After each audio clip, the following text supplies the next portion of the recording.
Jadi waktu itu ditanyain, kita akan liput tapi dengan satu syarat, tolong dikasih tahu bulan depan, waktu itu Juni kan, bulan depan kita mau terbitin edisi Juli, indeks harga saham gabungan itu ke harga berapa, tanggal berapa. Waduh, ini kalau salah kan ke print seumur hidup nih salah kan.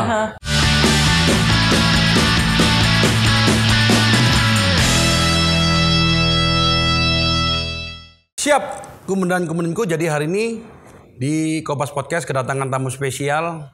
Orangnya masih muda, satu kampung sama saya, tapi kampung Jawa Timur, satu provinsi ya. Ini dia, Gema Guyar. Halo. Ini kenalnya dari klub mobil. Klub mobil ya, DNC ya. DNC Kemarin nggak Voci. salah, Gema ini nyumbang acara kita waktu sama Eric Blind. Eric Blind. Gitar ya dia? Ya, gitar ya. Terima kasih sumbangannya. My pleasure. Ya. Ini gue pengen ngulik-ngulik nih, inspirasi apa ya? Biasa kalau di Kompas Podcast kan inspirasi bisnis dong, biar teman-teman yang nonton di sini nih tahu sosok dari Gema Guryadi ya. Ya kan, boleh nggak perkenal dulu kan? Boleh, oke. Manggilnya apa nih? Kumendan-Kumendin. Oke, siap Dan. Saya Gema Guyardi. Kebetulan sama-sama orang Surabaya. Surabaya, aku Jember tapi. Oh, Jawa Jember. Timur, tapi SMA Frateran. Frateran, aku Petra Jemur Sari. Jadi aku di Surabaya dan dulu kan Kobas di Kelampis ada barak tempat main game. Iya, main game. Sering main sana dulu ya. Sering, kan aku tinggal di Kelampis Kan dulu juragan warnet. Iya, juragan warnet. Juragan IT. Raja IT ya. Jadi aku sekarang aktif di Astronaci International. Saya CEO dan founder Astronaci. Mulai ya dulu 2007 lah. Jadi memang fokusnya di capital market. Terus kemudian 2016 saya masuk ke aviation di United States. Terus 2019-nya akhirnya yang Astronaci Internasionalnya kita going global di Amerika juga. Akhirnya di Amerika dan Singapura gitu. Terus boleh jelasin Astronaci itu apa? Astronaci itu banyak orang yang namanya kan antik ya, kayak nama-nama Itali gitu ya. Astronaci itu astrologi dan Fibonacci. Jadi gabungan. Itu adalah keilmuan. Jadi ilmu metode menganalisa pasar saham, gold, forex, semua keuangan ya. Jadi kayak tingkat lebih tingginya daripada kalau biasa kita menganalisa kan pakai technical analysis gitu ya. Nah, ini Astronaci itu kita pakai astrologi dan Fibonacci. Fokusnya adalah ngitung tanggal berapa harga naik, tanggal berapa harga turun. Itu yang paling penting. Jadi di dalam Astronaci itu ada 4 dimensi. Yang pertama makroekonomi, itu pasti kita pakai. Terus value investing, technical analysis, sama financial astrology. Itu kita combine, terus kita pakai yang namanya golden ratio daripada Fibonacci. Itulah kita sebut Astronaci. Yang pada 2008 saya perkenalkan ke Indonesia. Kita bersyukur 2011 masuk Forbes. Jadi itu kita waktu itu di challenge. Dia dengar di Indonesia ada yang pakai financial astrology gitu. Nah, ini Forbes-nya nih kan. Juli 2011. Juli 2011 ya. 2011. Jadi terus tapi di dalamnya kan ada yang research lu ya? Iya, research. Jadi waktu itu ditanyain, kita akan liput tapi dengan satu syarat, tolong dikasih tahu bulan depan, waktu itu Juni kan, bulan depan kita mau terbitin edisi Juli, indeks harga saham gabungan itu ke harga berapa, tanggal berapa. Waduh, ini kalau salah kan ke print seumur hidup nih salah kan. Tapi waktu itu gimana ya? Oke, saya pikir dulu deh 3 minggu saya mikir tuh. Mikir ya udahlah, namanya belum terkenal, cacing atau naga kan. Saya kalau terkenal saya nggak mau pamer harta, harus pamer keilmuan dong. Kan gitu kan. Akhirnya yaudah ini akhirnya diliput. Nah, boleh di slide di bawahnya ini. Slide selanjutnya. Nah, di bawah ini di sini ditulis nih, saya akhirnya bikin indeks itu akan ke 4100 antara tanggal 25 Juli. 25 Juli itu hari Senin. Di inilah.com waktu itu saya kasih tahu tanggal 22. Jadi antara Jumat atau Senin itu akan ke 4100. Ketika saya bahas ini, indeks itu di 3800. Yang paling mengerikannya, waktu itu ada konsensus di koran Kontan. Itu ada 10 analis yang bilang indeks itu nggak akan ke 4000 itu 9 orang. Saya sendiri yang bilang 4100. Waduh, itu nggak bisa makan, nggak bisa tenang, tidur. Satu banding banyak ya. Ya kan deg-degan. Kita kan bener-bener kayak di challenge kan. Jadi ya pengalaman saya itu sampai sekarang tuh karena saya melalui berbagai macam tantangan dan itu memang bener-bener bersyukur pas tanggal 22 itu kena 4100. Itu tapi kan ini kan bukan hanya prediksi, tapi kamu kan ngakuin research kan. Iya, research. Seperti apa research yang lu lakuin kok bisa sampai muncul Astronaci? Berapa lama sih researchnya? Jadi 2007 saya masuk pasar saham tuh 4 Oktober itu pertama kali dan saya benyok. Masih gitu. inget ya? 4 Oktober 2007 itu pertama kali ya beli saham KO. Habis itu 2008 kan subprime mortgage crisis itu lebih hancur lagi. Nah dari situ saya merasa bahwa ini pasti ada yang nggak gini. Kalau seandainya saya menunda atau mungkin nggak masuk dulu, tunggu harga di bawah, itu mungkin saya akan lebih profit kan. Karena kan kita profit atau tidak ini is matter of time. Anda terlalu cepat atau terlalu lambat.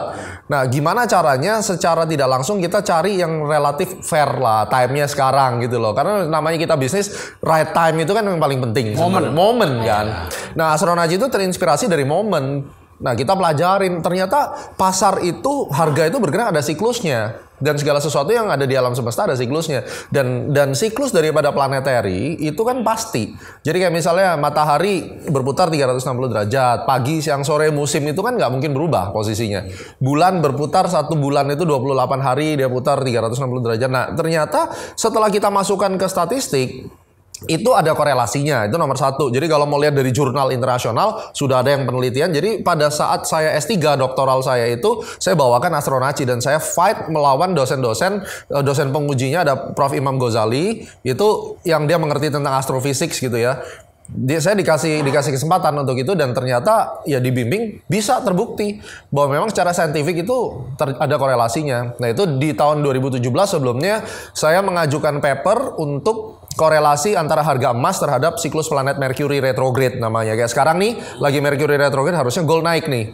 Memang naik. Ya harus naik. Ini nanti sampai 10 hari gitu. Analisanya luar biasa ini. Itu yang membuat akhirnya saya dapat gelar Master Financial Technical Analysis. Jadi 4 juri 4 negara. Terus baru akhirnya 2020 saya masukin di disertasi. Jadi kan saya S3-nya 5 tahun tuh. Jadi final dissertation-nya kemarin sidang tertutup udah lulus. Nah, tinggal sidang promosi doktor nih habis ini. Berarti kan secara saintifik ini adalah dedikasi buat bangsa Indonesia nih bahwa ternyata pergerakan harga itu akurat untuk IHSG itu dengan siklus bulan, dengan beberapa planetary cycle. Salah satunya full moon dan new moon. Itu kan kalau kita tahu kalender Imlek ada Cai Cap Go. Nah, itu ternyata kalau misalnya harga lagi turun-turun menjelang bulan purnama, ya kita tinggal beli. Terbukti nih, market kita kan lagi turun nih. Pas kita syuting ini kan udah 7 hari yang lalu turun. Itu kita udah plot tanggal 28 itu 27-28 harusnya terjadi bottom. Bottom itu artinya turun berhenti kita beli. Tanggal 29 masih boleh beli nih ya? Tanggal 9 merah hari ini baru pertama kali hijau nih. Hijau ya? Tanggal 1. Nah, full moon-nya tanggal 28. Berarti kan selisih sehari doang. Itu konsepnya kurang. Berapa lama kamu riset seperti itu tuh? Ini kan nggak gampang ya kan? Dulu itu mulai ngerumusin itu sekitar 2 tahun. Jadi baca semua buku referensi, kita try and error, tapi terus disempurnain. Sampai sekarang pun saya terus menambahkan kan. Jadi kombinasi planet tuh banyak banget. Sehingga kita punya program sertifikasi bergelar. Itu dari tahun 2012 kita bikin namanya CAT, Chartered Astronaci Trader. Untuk tujuannya apa? Mereka yang tersertified mewarisi ilmu astronaci, mereka bisa membantu kita untuk menemukan formula-formula baru. Itu konsepnya. Karena kan saya nggak mungkin kerja sendiri, market begitu luas. Jadi saya mendedikasikan diri, ini udah 13 tahun, saya mendedikasikan diri untuk pasar saham Indonesia sama gold. Untuk mencari ini kombinasi planet apa yang ada hubungannya. Jadi kita tuh tahu, kayak tahun 2015 saya bikin Eye of Future teknologinya namanya. Jadi kita perkenalin, itu syuting live juga di TV. Jadi sejak kasus Forbes tuh saya udah berani terima challenge kan. Sekarang misal tanggal 1 Februari sampai tanggal 28 Februari kita udah tentuin tanggal berapa harga itu bisa naik turun sebelum harganya jadi. Prediksinya seakurat berapa persen? Kira-kira ya kalau IHSG dari total history 10 tahun deh kita ambil itu kurang lebih dari 100 kali antara 80 sampai 85 kali benar. Sisanya itu noise.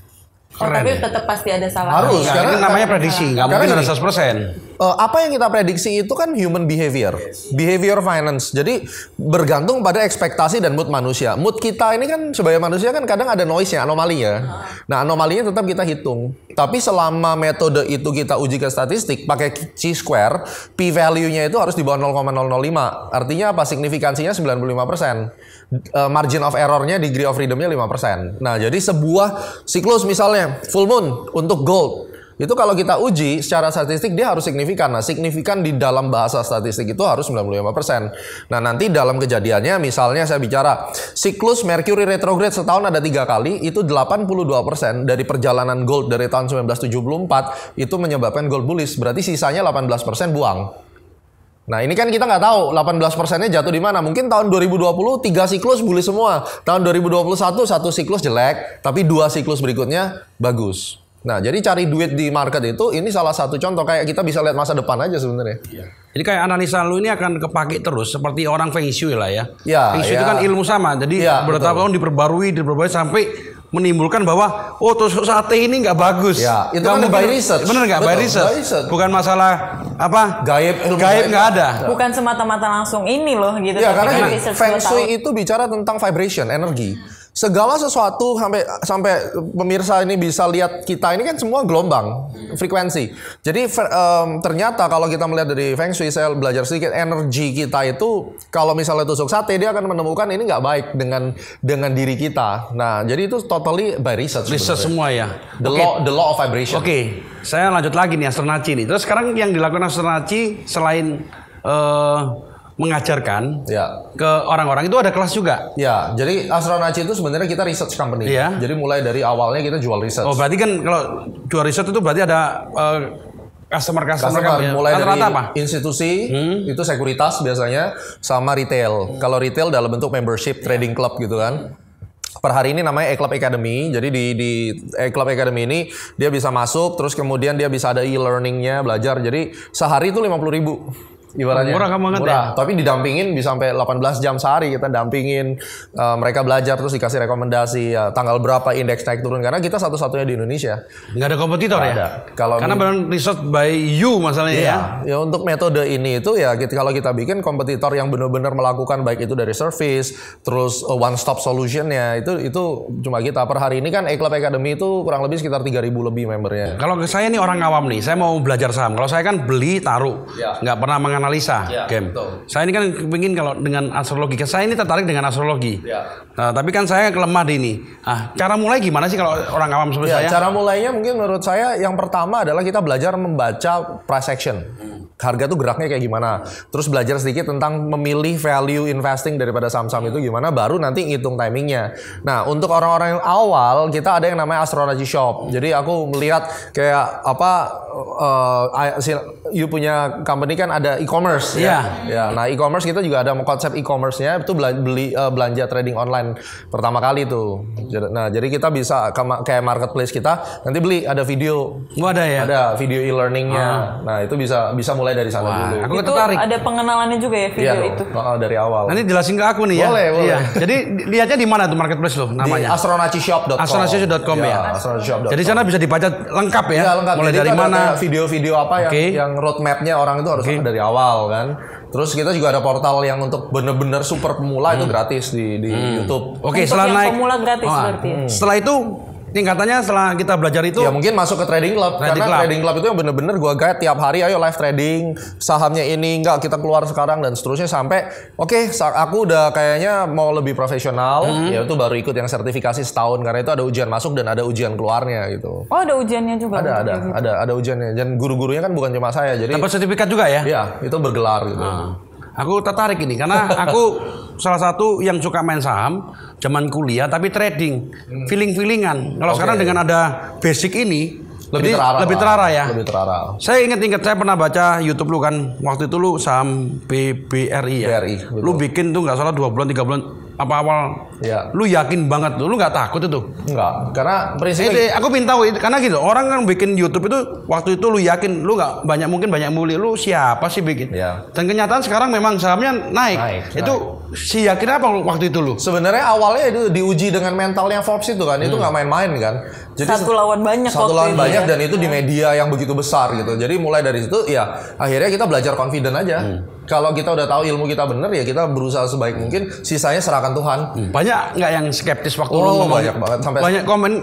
Banyak nggak skeptis? Luar biasa. Apa sih yang paling mengena orang skeptis sama lu? Yang lu tahu waktu lu bikin YouTube itu? Gini, jadi ada 3. Yang pertama orang skeptis itu dia denial. Makanya saya punya quote ya. Jangan menilai dunia yang tidak terbatas dengan keterbatasanmu. Iya, aku baca itu baca kan? Baca ya di Instagram. Jadi kan seringkali kita itu punya keterbatasan, tapi kita ego kan. Terus ada hal baru, lu denial instead of kamu bisa menerima. Padahal secara saintifik terbukti. Nah, akhirnya mereka mencoba membuli segala macam. Kenapa? Karena mereka iri aja. Sebenarnya kenapa nih orang bisa? Akhirnya mereka bilang saya dukun saham lah dan seterusnya. Tapi itu dari dulu lah. Ya oke, itu satu. Terus kedua, banyak orang yang melihat bahwa Gema itu bukan sukses dari saham, bukan sukses dari trading, tapi karena jualan. Nah itu kan skeptis Yang juga. orang ngomong penjual lidah, Penjual ludah, ya penjual ludah katanya itu ya, karena dia jualan aja. Iya. Ya saya selalu mengajarkan begini. Saya itu adalah tradepreneur. Saya bukan trader. Saya tradepreneur itu saya meniru konglo-konglo di Indonesia. Mereka itu menggedekan perusahaannya melalui pasar modal. Karena memang kan kalau mau cari pasar ikan ke pasar ikan, mau cari baju ke pasar baju, lu mau butuh modal ya ke pasar modal. Bisnis saya bukan melulu trading kan. Saya mau menggedekan perusahaan saya supaya seperti Anda punya perusahaan jadi raja IT yang semua kemana-mana dong. Amin. Iya kan? Itu kan menggurita. Nah, saya mau jadi one stop solution dan ini good business yang at the end saya exit IPO juga gitu. Jadi ada trading, ada ini. Nah, masyarakat di Indonesia ini belum paham konsep yang namanya tradepreneur. Ya, saya trading, saya bisa dapat modal untuk mentop up usaha utama. Karena at the end of the day, orang-orang yang trading for living itu, ya saya tidak bicara nggak ada yang berhasil. Tetapi kalau dia tidak mempunyai background atau foundation income yang jelas, mereka akan cenderung masuk ke dalam ranah perjudian dan akhirnya hancur. Ngutang kayak dulu zaman saya kuliah, short, kalah mau nggak mau rugi. Betul. Ya kan, besok harus beli duitnya kurang. Mau nggak mau dijual. Karena nggak ada basic. Tujuannya kan itu Nggak ya. ada. Dan saya kayak misalnya beli BRI. Saya cuma mikir begini, kenapa saya berani deposito cuma kasih 5%? Kenapa nggak saya beli banknya aja sekalian? Lah sama-sama taruh duit di situ kan ibaratnya. Ini kalau BRI bisa hitung-hitung dengan segala macam teknik lah ya, dapat 20-30% setahun misalnya. Ya horizon saya selalu setahun. Kalau bisa 30% dikasih dalam waktu 2 minggu itu namanya rezeki. Tapi mentally, I prepare untuk 1 year. Ya, contoh orang skeptis seperti itu. Contoh saya bikin buku. Ya. Pasti beberapa orang yang skeptis pasti Kobas ini jualan buku ini, bukan bisnisnya IT Nah, nih. itu dia. Dapat duit dari buku. Betul. Buku berapa mocon ya? Dia nggak tahu kalau Air Mas Group 1 triliun lebih omsetnya. Amin. Ya kan? Ya. I'm doing research. Tapi orang lihat itu dia. dipikir saya jualan buku. Jualan buku. Nah, kalau mikir jualan kelas, padahal kita mau men-sharingkan pengetahuan kita supaya orang lain tahu dan bisa meniru kita. Daripada lu trading nggak bener, belajar lo ini. Betul. Bener ya? Betul. Saya nangkep sekarang makanya itu. Jadi kita ini di Indonesia itu kalau berhasil itu selalu disorot, ada aja yang mengambil sisi negatifnya. Dan saya dengar Kobas tuh begini begitu. Aku cuma ngomong. Saya nggak kenal beliau. Saya cuma kenal dari klub mobil. Tapi prinsip gini, orang yang bilang dia itu begini begitu, minimum lu harus punya harta lebih dari dia deh baru lu boleh ngomong. Ya kan? Aku selalu ngomong gitu. Sejelek-jeleknya dia kalau dia bisa mencapai satu angka revenue top line-nya adalah 1 triliun, lu nggak berhak untuk mengkomen dia kalau kamu even nggak selevel. Iya. Setidaknya kalau mau ngomongin, Even kita lebih pun komennya salah ya, nggak enak ya. Iya. Dan itu budaya bangsa ini. Ini yang menurut saya collab seperti ini, kita bikin YouTube ini bisa mengeducate supaya orang itu bisa lebih bijak. Makanya jangan pakai keterbatasan kamu untuk menilai dunia yang tidak terbatas. Gitu. Terus kamu klien-klien kan selain Indonesia juga ada Amerika katanya ya? Iya. Jadi Sampai kita luar negeri. mulai merambah karena pada tahun 2019 kita sudah mulai di-approve menjadi partner Bloomberg Terminal. Jadi research kita itu bisa masuk di Bloomberg Terminal. Itu langganan Bloomberg Terminal biasanya institusi, Kobas. Itu $2.000 sebulan. Jadi mereka bisa menikmati research kita. Itu pun orang Indonesia skeptis. Padahal research kita di-approve sama Bloomberg Terminal. Itu yang lucu. Ya itu yang kadang-kadang, wah lu jualan research. Padahal semua kalau kita pemain IT itu kalau mau mendapatkan riset tuh memang harus bayar. Iya. Kalau contoh kita kalau di dunia IT aku lupa ya, itu ada 2. Jadi kita tuh kalau mau lihat berapa jumlah barang yang diimport, Big datanya itu kita harus bayar. Nggak ada namanya gratis, Bos. Mereka ngumpulin data riset juga susah kan? Lewat AC Nielsen biasanya. Kalau di Indonesia itu namanya apa gitu? Berdasarkan penjualan sama berdasarkan barang itu diimport ke Indonesia. Betul. IDC apa itu lupa saya. Itu pun bayar. Biasa distribut yang pakai biasa distributor. Kepingin tahu nih berapa banyak barang yang diimport. Market research lah. Ya, market research kan. Betul. Dan mereka kan bikin timnya juga nggak gratis ya. Nah, ini mereka sering bilang kan, kalau lu kaya ngapain lu nggak kasih gratis aja? Nah, itu dia skeptis lagi tuh ya. Ini makanya di Kompas Podcast kali ini supaya mereka itu terbuka. Saya nggak nyangka loh, ternyata yang bikin buku disindir juga ya. Iya, banyak juga ngomong nih jangan-jangan Kobas ini bikin buku dapat duitnya dari padahal dia nggak tahu kecilnya. Padahal gue bagi-bagi buku kadang-kadang. Buku kita bagi-bagi. Iya, supaya mereka bisa tahu kan. Ya kalau memang orang mau beli harus beli. Gua kenal masa gue kasih gratis kan. Betul. Tapi kan minimal mereka tahu cara mulai bisnis. Ya nggak salah, bener ya. Benar. Masuk riset juga kan gitu. Tapi Tujuan banyak orang yang lihat berbagi gitu. ya, Iya. Karena memang di negara ini tuh kurang bisa mengapresiasi. Justru yang mengapresiasi saya orang-orang dari luar. Iya. Saya kan satu-satunya narasumber kan saya di TV juga yang diundang dan jadi narasumbernya CNA Channel News News Asia tuh kita gitu. Jadi ya Singapura bisa merespon kan, artinya ya saya bicara makroekonomi. Saya bersyukur CNE masih percaya sama kita juga, dan masyarakat Indonesia tentunya diharapkan bisa terinspirasi lah bahwa ini aset negara loh gitu. Mari kita sama-sama tunjukin ke dunia bahwa Indonesia mampu, bukan cuma kopi punya orang gitu. Terus selama pandemik ini kira-kira analisa saham gimana nih?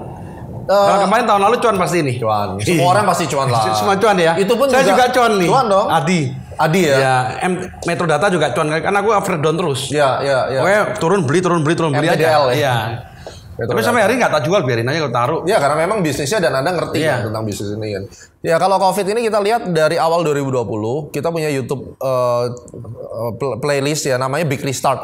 Itu ya kita udah predik tentang COVID, terus kemudian itu dari tahun 2017 tentang Big Restart, terus COVID vaksin itu kapan keluar udah terlihat. Nah itu saya sebutin kira-kira COVID drama ini selesai Q3 2022. Masih lama. Karena pada saat Q3 itu secara time tuh indeks kita harusnya mulai terbang ke 7.400, 500 sampai 8.000. Berarti kan katalis COVID-nya mesti hilang dong. Kalau sekarang kan Indonesia lagi hot-hotnya nih tembus 1 juta nih. Ya 2021 dengan adanya Joe Biden terus kemudian stimulus dan kita percaya bahwa makroekonomi kita nggak bagus-bagus amat, tetapi at least GDP kita bisa mulai membaik. Kalau kemarin kan minus 349, diharapkan kali ini di Q1 bisa tembus angka 0 lah, paling nggak positif. Nah ini akan berdampak. Cuma secara keseluruhan akan banyak volatility di market. Untuk 1 kuartal pertama ini ketidakpastiannya akan lumayan dan menyebabkan range-nya besar. Terutama di Indonesia sendiri pasar sahamnya lagi terluka ini dari satu kasus banyak retail yang kena margin call. Ya, mereka ini kan di pom-pom ibaratnya. Ikut influencer yang tidak bertanggung jawab, orang-orang yang tidak mengerti, mereka tahunya kalau pasar saham itu cuma bisa naik, nggak bisa turun. Akhirnya bongkar semua, ya, ambil pinjaman online, beli semua saham farmasi, IRA, Kimia Farma, akhirnya atau reject berjilid-jilid kan, itu satu. Terus kedua ada aset manajemen yang mundur dari Indonesia, kemarin ada Aberdeen, itu dia akhirnya harus jual kalau tidak salah sell off 200 miliar, itu berdampak. Terus ada kasus Asabri dan BPJS. Jadi kita lagi dirundung masalah-masalah tahun lalu yang sebenarnya kasus dugaan korupsi itu. Nah ini bakal kena nih di tahun ini mungkin Q1. Nah setelah itu saya rasa masalah vaksin dan kemudian masalah Cold War daripada China lawan US itu yang akan mempengaruhi sampai bulan Juni lah. But overall kita percaya bahwa kalau misalnya mau beli saham ya beli saham banking aja. Sekarang paling oke. Paling oke ya. Sama banking. Konstruksi. Paling aman banking kan. Terus konstruksi kan nungguin sovereign wealth fund. Nah paling itu aja pilihannya sebenarnya. Karena banyak orang kemarin salah langkah dipikir vaksin cepat beli saham farmasi semua ya. Nah itu dia kan pemula nggak tahu. Apalagi pinjaman online. Waduh. Ada yang sampai mau jual ginjal segala macam. Ini kan kayak tahun 2008 keulang sebenarnya. Nah, terus aku mau tanya untuk orang awam yang nonton nih. Gimana sih kalau pemula ingin mulai main saham? Nah, kan banyak tuh pemula yang tadi tuh saking serakanya pinjaman online. Gimana sih untuk awal-awal tips singkat sih? Tips singkatnya apalagi banyak yang menilai bahwa trading itu bohong. Oke. Banyak tuh yang menilai kayak gitu juga. Gampang ini. 1, jangan bilang main saham. Kita berbisnis saham. Kedua, ya, perusahaan-perusahaan yang bagus. Contoh, kalau tadi dibilang bohong nih, misalnya Airmas Group mau IPO, ya udah beli aja sahamnya. Berarti kalau misalnya saya beli sahamnya Kobas nih, ini kan bukan pembohongan, bukan penipuan. Saya ingin memiliki perusahaan yang sebagus ini, kan nggak mungkin aku beli langsung gitu. Nggak kenal kan? Ya udah begitu nanti Anda IPO Raja IT ya saya beli. Berarti kan sebenarnya saham itu berbisnis untuk memiliki perusahaan-perusahaan orang yang bagus ya. Dimulai dari situ. Jadi kita mengerti perusahaannya apa, baru kita belajar yang namanya price action analysis dan seterusnya secara teknis. Tapi mindsetnya dulu bahwa kita sedang berbisnis. Kalau berbisnis ada resiko, ada cara manajemen bisnis dan seterusnya.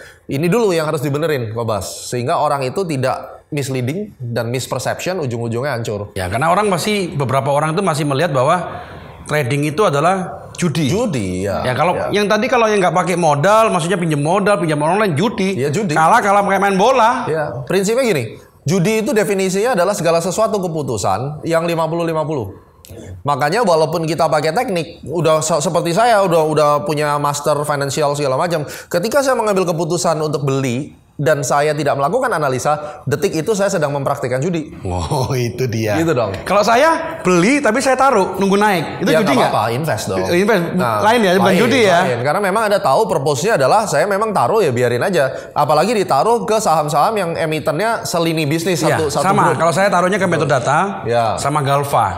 Saya tahu karena Galva itu kan distributor dan saya tahu perusahaan ini sangat apa?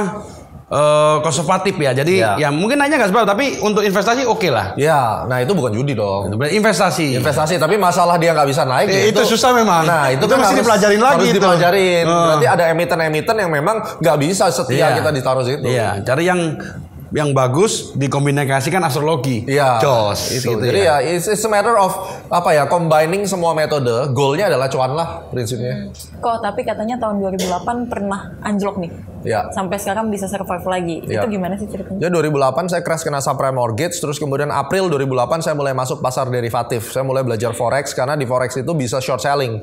Kalau di saham kan 2008 udah nggak boleh short selling, bisanya buy terus. Jadi akhirnya saya coba di forex dan saya kegebuk juga. Tapi ya 18 Desember 2008 itu adalah munculnya Astronaci pertama kali. Jadi itu di satu malam saya trading, tiba-tiba dari modal 5.000 jadi 50 juta, jadi 500 juta itu 2 malam. Nah dari sana saya tahu, oh ternyata begini caranya. Nah terus saya mulai research, astrologi saya implementasikan di saham Indonesia itu per 2009, 2010 saya mulai jual ke UOB Kay Hian. Jadi waktu itu kita mulai jual research ke sekuritas. Jadi jatuhnya itu benar-benar dalam. Ketika tahun 2008 saya di Surabaya itu kan bisnis udang. Jadi sampai ke situ Bondo, sampai ke Pasir Putih itu jual udang tuh dilempar ke Tarakan. Jadi uang tuh hasil jual udang. Saya kerja mulai umur 14, main piano dari hotel ke hotel Shangri-La, Marriott gitu kan. Ngelesin piano, main sulap, itu habis semua 2008. Jadi mesti masuk ke HIPMI, pejuang pengusaha pejuang. Iya.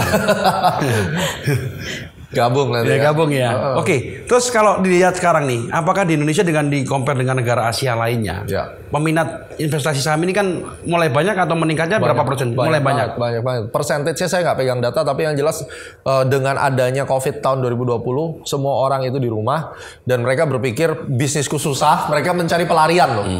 Jahatnya tuh di sini, pelarian. Jadi dia tidak fight untuk bisnisnya sendiri, give up, terus pelarian ke market. Dia pikir di market ini bisa menjadi holy grail, terus dia bisa kaya dari market. Nah ini kan udah misleading pertama. Nah, itu misleading ya. Misleading. Padahal bisnis di pasar saham tuh mungkin 2-3 kali lipat lebih sulit. Nah ketika dia masuk ke dunia finance, nah disitulah naik memang. Makanya kita menyebutnya adalah coronials. Jadi corona milenial saham gitu. Orang-orang yang baru tahu saham ketika corona aja. Sebelumnya mana dia mau? Karena daripada nggak kerja, nggak tahu main sana. Itu salah. Nah, itu salah ya. Salah. Padahal kalau misalnya dia udah expert di satu bidang dan memang sektornya kena imbas COVID, bukan berarti sektornya jelek, kan nanti bisa recovery. Tapi dia akhirnya sekarang meninggalkan semua terus masuk ke pasar saham tuh mulai dari nol kan. Mulai dari nol, belajar lagi. Kayak saya ini kan sama sekali nol. Paling enak investasi tadi. Beli taruh aja dah. Cuma mereka pikirannya bukan belajar. Di pikirannya saham itu bisa naik dan nggak bisa turun. Itu yang salah. Akhirnya sekarang mulai pas lagi turun pusing. Mereka kena saham gorengan. Saham gorengan lagi yang dibeli kan. Tapi di saat kayak gini, COVID kayak gini, kalau kita mau memulai untuk trading, susah nggak sih? Enggak susah. Gampang, tinggal bikin account, tinggal belajar. Ya beli saham-saham yang bagus aja kayak Bank Mandiri, Bank BR. Blue chip aja aman. Blue chip udah. Ya kalau mau belajar lebih dalam ya boleh lah belajar sama.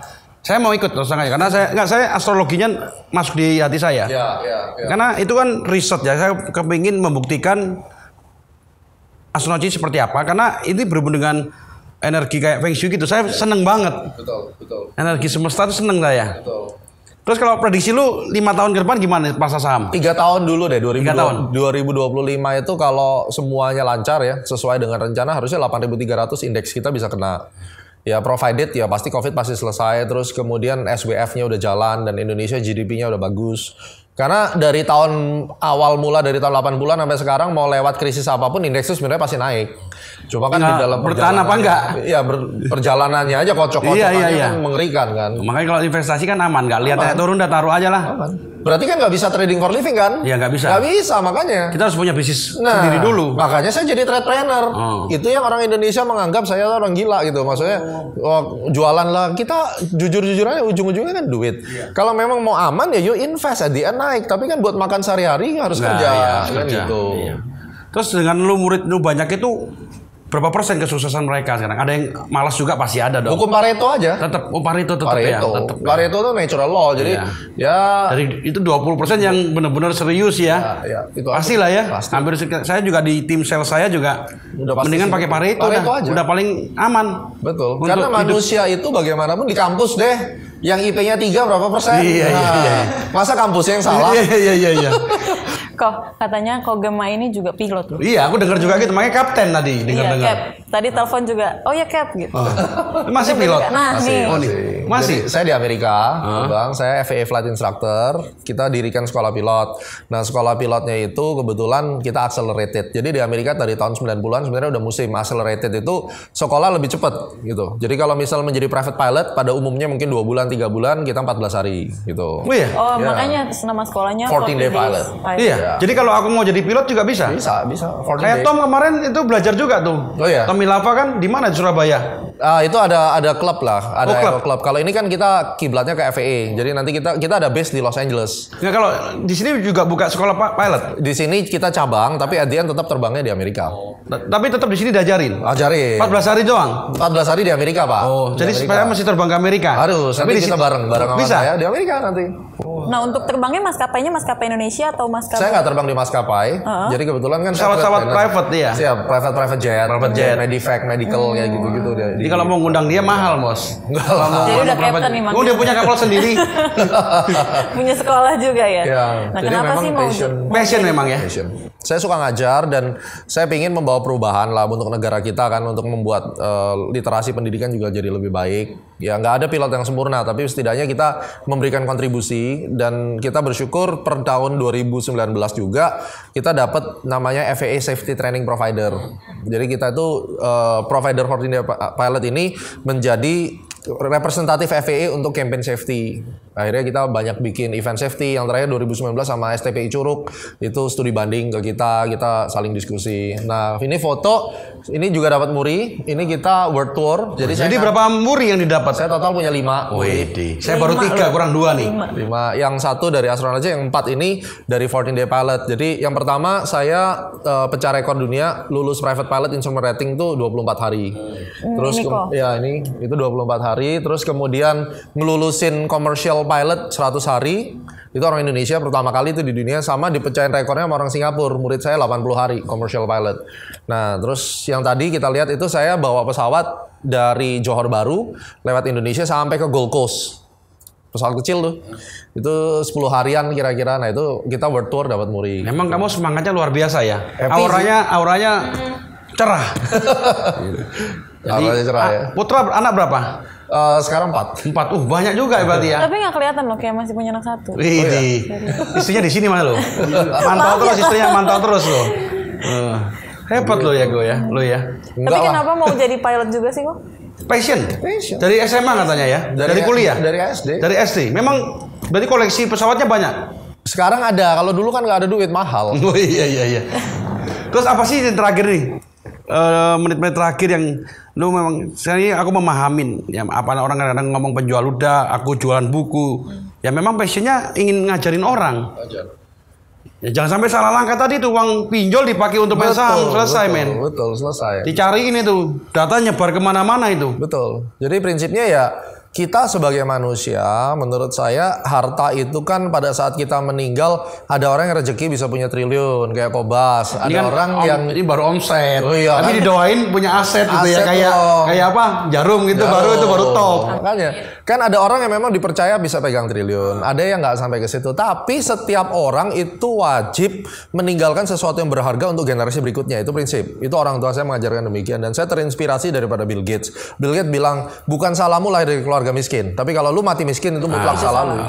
Karena lu gak mau berusaha. Kita sama-sama makan nasi, waktu kita sama, otak kita sama, ada yang gagal, ada yang berhasil. Kuncinya satu, positive mind. Dan selalu fight, jangan kebanyakan ngurusin orang lain kayak gitu. Kita fokus aja.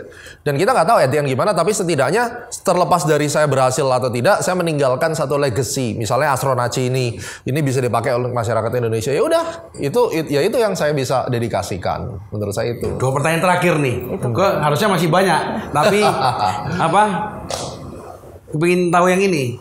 Banyak ya waktu lu mulai itu kan nyinyirin kan, ya kan, misalnya penjual ludah, apa sih yang paling lengket dulu ingat terus itu? Kalau gue pasti ingat, kalau saya kan tadi tuh jual buku pasti ingat. Sama. Jadi kalau yang sampai hari ini tuh saya ketawa itu 2 sebenarnya. Yang pertama adalah si Gema tuh kalau udah kaya nggak mungkin jual seminar.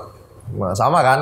Itu kayaknya dari jual buku. Nah, jadi ya saya cuma sampaikan bahwa saya ini adalah tradepreneur. Saya bukan trader for living. Jadi kalau tradepreneur saya menganut multiple stream of income. Ya, yang penting saya mau jual ludah, saya mau bukan kayak dari mana, yang penting hidup gua akhirnya bisa sejahtera. Ya, yang ngomongin kita ya makin susah kan gitu. Itu aja. Terus kedua, banyak yang selalu bilang ya saya dukun saham, itu ilmu cocok logi lah apa segala macam. Ya bagi saya ini sebagai parameter bahwa ternyata masih banyak di Indonesia yang tidak mengindahkan yang namanya akademis. Jadi walaupun kamu sudah membuktikan dari sisi saintifik itu, ini teorinya benar-benar bisa dibuktikan, tetap aja orang denial. Kenapa? Karena ini adalah PR nanti dari Menteri Pendidikan, bahwa ternyata intelektual dari masyarakat Indonesia itu masih belum sepadan dengan akselerasi ekonominya gitu kan. Jadi sekarang teknologi naik nih, tapi tidak diimbangi dengan intelektual. Ujung-ujungnya ada gap. Makanya terjadi bully, nyinyir dan seterusnya. Itu dia ya. Jadi kita harus, kalau memang bagus kenapa nggak dipakai aja ya? Ya. Mereka ngapain nyinyirin ya? Pakai aja. Harusnya open minded. Iya, open minded, pakai aja. Kalau saya kan belajar juga banyak orang manfaatin tuh. Kesempatan kok. Bukannya malah digibahin kan. Ya, dan inilah kita harapkan melalui vlog podcast seperti ini mereka bisa mulai terbuka bahwa hidup kamu itu harus berguna dan hidup kamu tuh lebih baik mikirin bagaimana caranya bisa berkembang lebih banyak ketimbang skeptis dan close minded, ujung-ujungnya nggak kemana-mana gitu. Ngestak di situ-situ aja sih. Kita lagi nih kan. Loh, kalau istilah penjual ludah apa yang sih? Mungkin aku pengen tahu dari lu, baru gue mau nanggepin dikit. Orang banyak penjual ludah. Itu yang real penjual ludah seperti apa? Semua orang tuh penjual ludah. Mana ada yang nggak Ya jual termasuk ludah? podcast ini juga sama. Ya sama Setuju, jual setuju. ludah. Iya. Ketika kita interview Sales juga sama, sales. Sales. Semua Iya. jual ludah. Yuk nggak ada ludah nggak bisa jualan. Setiap manusia pasti jualan. Apapun itu. Jual diri, apply ke company, Iya. ya kan? Semua itu penjual ludah. Cuma konotasi penjual ludah adalah ketika kamu menjerumuskan orang dan kamu tidak benar-benar mengetahui ilmu yang kamu jual, ini yang bahaya. Karena apa? Di dalam belajar, di level of learning, principle of learning itu ada yang namanya principle of primacy. Ini tanggung jawab berat seorang guru. Saya kebetulan asesor, saya penguji negara sama master trainer under Badan Nasional Sertifikasi ya. Jadi sebagai seorang guru itu yang paling berat adalah ketika kita mengajarkan salah kepada siswa kita untuk pertama kalinya, itu tidak bisa di-uninstall. Jadi informasi yang dia telan itu masuk ke dalam alam bawah sadarnya dan kita sangat berdosa kalau kita mengajarkan sesuatu yang tidak sesuai. Yang kita ketahui. Ya, kita mungkin tahu tapi salah Ya, itu tapi juga nggak ngaco. research, kita nggak apa, kayak misalnya saya yang bikin buku ternyata saya nggak ngerti itu isinya apa, cuma ya, itu yang salah. Tapi kan kalau saya dari pengalaman pribadi, ya mungkin di beberapa orang bener bisa terjalan, tapi di orang mungkin nggak sama, mungkin bisnisnya beda, mungkin Betul, kan. betul. Tapi kan minimal saya selama 10 tahun ini udah terbukti Ya. apa yang saya jalankan. Betul, enggak? betul. Nah, bagi saya pengalaman hidup bukan penjual ludah. Iya. Yang penjual ludah yang sebenarnya adalah apabila dia menjual sebuah image dengan membangun image-nya supaya terlihat kaya dengan tujuan adalah menjagal orang-orangnya, jadi kayak serigala berbulu domba, itu penjual ludah. Ini harus dihabisin. Ya, cuma Oke. kita kan bukan kita yang ngejudge, Ya, orang lain. Kita tidak boleh ngejudge. Masalahnya kita juga tidak tahu dia bersalah atau tidak. Ya kita doakan saja dan kita fokus pada diri kita. Biar nanti seleksi alam. Itu menurut saya. Terima kasih. Terima kasih. Gema. Semoga teman-temanku ini bisa menginspirasi. Jadi tetap fokus. Ya kan, kalau mau belajar kita harus main saham, kita harus belajar dulu. Jangan asal tembak-tembak, nanti bisa habis duit. Feeling, jangan Ya pakai kan? feeling. Gitu. Oke, terima kasih Oke. program Inspirasi Anak Muda. Thank you, luar biasa. See you lagi nanti See you, di Dan. kemenanku. Oke, kemen-kemenkin, terima kasih. Semoga inspirasi besar ini bisa memberikan sesuatu buat kemen-kemenku semua lebih hebat. Salam bengis. Gema Merdeka Guyardi, pria kelahiran 1986 ini sudah dikenal di pasar modal. Beliau adalah salah satu trader yang sukses dan dapat bangkit dari kerugian yang besar di tahun 2008. Beliau adalah penemu ilmu Astronaci, di mana ilmu ini yang menggabungkan astrologi dan Fibonacci yang pada akhirnya digunakan sebagai nama perusahaan yang beliau dirikan. Berkat ilmu astrologi dan Fibonacci-nya, beliau berhasil mendapatkan penghargaan dari Muri sebagai penemu proyeksi metode keuangan pertama yang menggunakan ilmu astrologi dan Fibonacci pada Februari 2014. Pada tahun yang sama, beliau juga masuk ke dalam majalah Forbes. Beliau juga seringkali menjadi narasumber di beberapa media ternama untuk memberikan analisanya terhadap pergerakan di pasar modal. Berawal dari hobi yang menerbangkan pesawat, beliau membuka bisnis baru yaitu 14-Day Pilot Flight Academy yang berpusat di salah satu kota di Amerika Serikat. Dan kini, beliau telah berhasil meluluskan murid dari berbagai negara. Dari hobi dan kemampuan menerbangkan pesawat tersebut, beliau meraih penghargaan dari MURI sebagai pilot Indonesia pertama yang menyelesaikan private pilot dan instrumen rating tercepat hanya dalam 24 hari. Kini, beliau pun resmi sebagai pemegang Certified Flight Instructor atau dikenal sebagai CFI dari Federal Aviation Administration. Beliau satu-satunya Master of Finance dari Indonesia yang biasa disebut MFTA. Beliau adalah Gema Merdeka Guyardi.